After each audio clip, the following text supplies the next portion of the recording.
sastra Eropa dan sastra Amerika maupun Amerika Latin.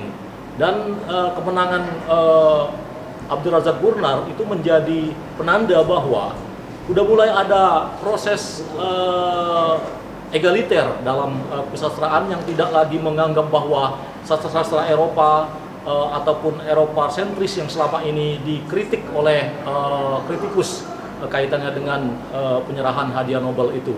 Dan menjadi menarik ketika kita bercerita bahwa Abdul Razak Gurnar itu menulis dalam bahasa Inggris, bukan dalam bahasa ibunya, bahasa Swahili. Dan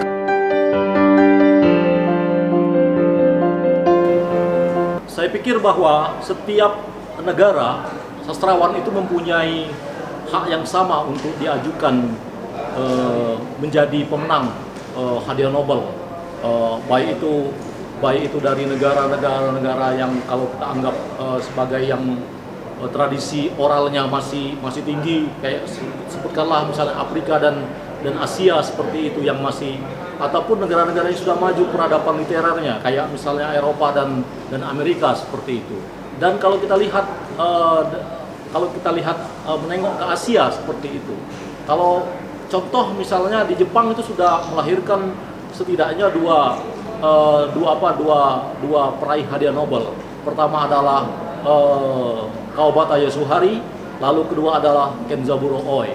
Dan kalau kita lihat ke Cina, ada Moyan, dan ada juga sastrawan satunya lagi, walaupun dia warga negara Perancis.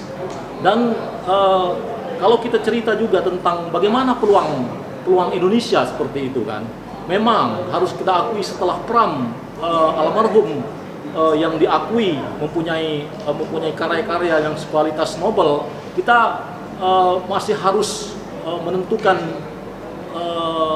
lebih banyak lagi sastrawan-sastrawan yang karya-karyanya dipromosikan di Eropa. Nah, pada 2 tahun yang lalu memang sudah ada upaya itu, misalnya di Book Fair Jerman seperti itu, ada beberapa karya-karya Indonesia diperkenalkan. Dan kalau kita lihat kalau dalam catatan saya, hanya Eka Kurniawan itu yang masuk katakanlah dalam kategori sudah masuk elit dunia. Ada satu karyanya yang dia juga masuk dalam daftar panjang namanya Booker Prize Internasional yang berkedudukan di Inggris, yang salah satu novelnya itu masuk dalam daftar panjang. Itu pada tahun 2017 seperti itu. Jadi artinya bahwa Indonesia pun mempunyai peluang, cuman mungkin harus kita sama-sama untuk bagaimana menggarap peluang ini menjadi kebanggaan bersama seperti itu.